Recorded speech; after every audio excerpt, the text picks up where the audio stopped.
আসসালামু আলাইকুম, সবাই কেমন আছেন? আজকে আমি চিংড়ি মাছের বালাচাও রান্না করব। মানে ভর্তাই বলতে পারেন, এটা বালাচাও বলবো না, মানে বালাচায়ের মতন করে আর কি রান্না করতে হয়।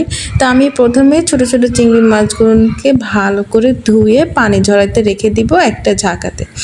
এখানে আমি একটা প্যানে মোটামুটি ভালো পরিমাণে তেল দিব, তারপরে তেলটা খুব গরম হওয়া পর্যন্ত অপেক্ষা করব। আমি পেঁয়াজ দিয়ে আগে দেখে নিচ্ছি যে গরম হচ্ছে কারণ আমার এটা একটু মচমচা করে ভাজতে হবে। তো আমি ধুয়ে রাখা চিংড়ি শুটকিটা দিয়ে দিলাম। এটা কিন্তু অবশ্যই ছোট চিংড়ি শুটকি যেটা না সেটা নিতে হবে, বড় শুটকি নিলে অত মজা লাগে না। তো আমি খুব ভালো করে এটা ভেজে নিব একদম মচমচা করে। তো আমার শুটকি মোটামুটি ভেজে নিয়ে প্রায় শেষের দিকে। ইদানিং কি হয়েছে, মাছ মাংস আর ভালো লাগছে না, তখন মনে হয় যে ঝাল ঝাল ভর্তা কিছু খাই, তখন টুকটাক করে আমি এইসব বানিয়ে ফেলি। তো ভাবি আপনাদের সাথে একটু শেয়ার করি, তাই আসলে আপনাদের সাথে শেয়ার করা, এছাড়া কিছু না। তো আমি যে ভেজে তুলে নিয়েছি, এখন ওই তেলেই ঠান্ডা করতে দিব।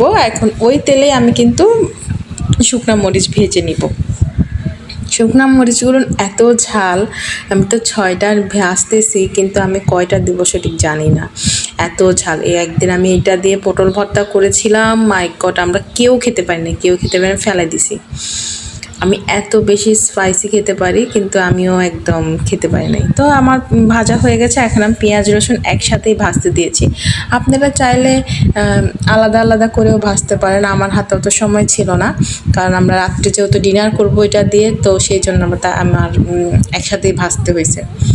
তো আমি একসাথে ভেজেও আমার খুব ভালোই লাগছে, অত খারাপ অসুবিধা হয় না। আমি সবসময় নেড়ে দিচ্ছিলাম, একটু পরপরই নেড়ে দিচ্ছিলাম। আর আমি ননস্টিকের ফ্রাই প্যানে দিয়েছি, যার জন্য পোড়া লাগার টেনশন নাই। যদি আপনারা কড়াই বা অন্য কিছুতে ভাজেন তাহলে অনবরতই নাড়তে থাকবেন। আমার টিপস, আমি একটু জিরা দিই, কারণ আবার জিরার ফ্লেভারটা খুবই ভালো লাগে। আপনারা চাইলে জিরাটা স্কিপ করতে পারেন, আমি জিরা স্কিপ করতে পারি না, আমার জিরা খুব ভালো লাগে।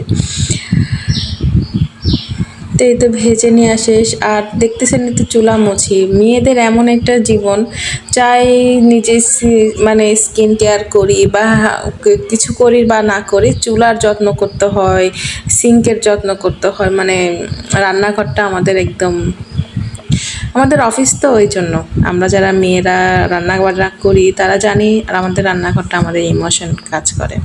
তো আমার এইতে দেখেন মচমচা করে আমি পেঁয়াজও ভেজে নিয়েছি, এখন আমি এগুলো নামিয়ে নিব। নামিয়ে নিচ্ছি, আমার ভাজা শেষ। আপনারা ঠিক এভাবেই করে ভাজবেন, চাইলে আর একটু ডিপ করে ভাজতে পারেন, বাট এটাই একদম পারফেক্ট ভাজি আমার কাছে মনে হয়েছে। তো এই যে ভেজে নিয়েছি, এখন এটাকে মাখানোর পালা। মাশাআল্লাহ, আমি বেশি নিতে পারি নাই, আমি 3টার মতন কাঁচামরিচ শুকনা মরিচটা নিয়েছি, আর একটা নিলে খুবই ভালো হতো। আর আমি সামান্য একটু লবণ দিয়েছি, বেশি লবণ দিই নাই।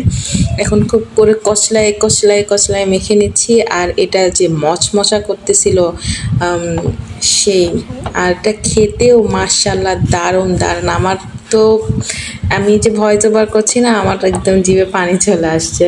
তো আপনারাও চাইলে ঘরে বানিয়ে এভাবে খেতে পারেন, ট্রাই করবেন অবশ্যই। ভালো থাকবেন সবাই, দেখা হবে নেক্সট কোনো ভিডিওতে। ততক্ষণ সবাই ভালো থাকবেন।